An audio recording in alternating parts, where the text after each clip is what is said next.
ಪ್ಯಾಟರ್ನ್ಗಳು ಯಾವತ್ತೂ ಸತ್ಯ ಹೇಳ್ತವೆ, consolidation moment ಅನ್ನು ತೋರಿಸ್ತವೆ, ಬ್ರೇಕ್ಔಟ್ ಟ್ರೆಂಡ್ ಅನ್ನು ಸೃಷ್ಟಿ ಮಾಡ್ತವೆ.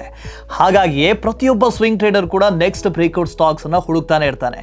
ಇವತ್ತಿನ ವೀಕ್ಲಿ ಬ್ರೇಕ್ಔಟ್ ಸೀರೀಸ್ ನಲ್ಲಿ ನಾವು 3 ಬ್ರೇಕ್ಔಟ್ ಸ್ಟಾಕ್ಸ್ ನ ಬಗ್ಗೆ ನೋಡೋಣ. ನಮ್ಮ ಪಟ್ಟಿಯ ಮೊದಲ ಸ್ಟಾಕ್ ಎಟರ್ನಲ್. ಸೆಪ್ಟೆಂಬರ್ 2024ರಿಂದ 300ರ ರೇಂಜ್ ನ ಕೆಳಗೆ ಟ್ರೇಡ್ ಆಗ್ತಾ ಇದ್ದ ನಂತರ ಈ ಸ್ಟಾಕ್ ಜುಲೈ 2025ರಲ್ಲಿ ಬ್ರೇಕ್ಔಟ್ ನೀಡಿತು ಮತ್ತು 368ರ ಆಲ್ ಟೈಮ್ ಹೈ ಲೆವೆಲ್ ಅನ್ನು ಏರ್ತು. ನಂತರ ಸ್ಟಾಕ್ 300ರ ರೇಂಜ್ ಅನ್ನ ರೀಟೆಸ್ಟ್ ಮಾಡ್ತು. ಇತ್ತೀಚೆಗೆ ಬುಲ್ಲಿಶ್ ಹ್ಯಾಮರ್ ಕ್ಯಾಂಡಲ್ ಸ್ಟಿಕ್ ನ ಪ್ಯಾಟರ್ನ್ ಅನ್ನು ಕ್ರಿಯೇಟ್ ಮಾಡ್ತು. ಈ ಪ್ಯಾಟರ್ನ್ ಕಡಿಮೆ ರಿಸ್ಕ್ ಹಾಗೂ ಹೆಚ್ಚು ರಿಟರ್ನ್ ಸೆಟಪ್ ಅನ್ನು ಕೊಡುತ್ತೆ.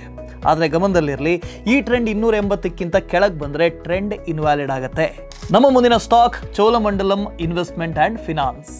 ಸೆಪ್ಟೆಂಬರ್ 2024ರಿಂದ ಈ ಸ್ಟಾಕ್ 1660ರ ರೇಂಜ್ನಲ್ಲಿ ಟ್ರೇಡ್ ಆಗ್ತಾ ಇತ್ತು ಮತ್ತು ಅನೇಕ ಬಾರಿ ರೆಸಿಸ್ಟೆನ್ಸ್ ಅನ್ನ ಟೆಸ್ಟ್ ಮಾಡಿತ್ತು. ಅಕ್ಟೋಬರ್ 2025ರಲ್ಲಿ ಈ ಸ್ಟಾಕ್ ಕೊನೆಗೆ ಹೊಸ ಆಲ್ ಟೈಮ್ ಹೈಗೆ ಬ್ರೇಕ್ಔಟ್ ಅನ್ನು ಕೊಡ್ತು.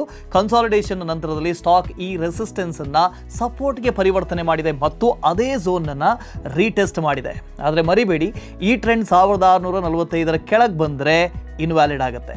ನಮ್ಮ ಪಟ್ಟಿಯ ಕೊನೆಯ ಸ್ಟಾಕ್ ಹಿಂದೂಸ್ತಾನ್ ಕಾಪರ್. ಇತ್ತೀಚೆಗೆ ಕಾಪರ್ ಹೊಸ ಆಲ್ ಟೈಮ್ ಹೈಗೆ ಬ್ರೇಕ್ಔಟ್ ಅನ್ನು ನೀಡಿದ ನಂತರ ಈ ಸ್ಟಾಕ್ನಲ್ಲಿ ಒಂದು ಹೊಸ ಮೊಮೆಂಟಮ್ ಕಂಡು ಬಂದಿದೆ. ಅನೇಕ ತಿಂಗಳು ಇದು 350ರ ರೇಂಜ್ನ ಕೆಳಗೆ ಟ್ರೇಡ್ ಆಗ್ತಾ ಇತ್ತು. ಸೆಪ್ಟೆಂಬರ್ 2025ರಿಂದ ಸ್ಟಾಕ್ ವಾಲ್ಯೂಮ್ನ ಜೊತೆಗೆ ಅಪ್ವರ್ಡ್ ಮೂವ್ ಅನ್ನು ತೋರಿಸ್ತು. ನವೆಂಬರ್ 2025ರಲ್ಲಿ ಕೊನೆಗೆ 350ರ ರೆಸಿಸ್ಟೆನ್ಸ್ ಝೋನ್ ಅನ್ನು ಬ್ರೇಕ್ಔಟ್ ಮಾಡಿದೆ.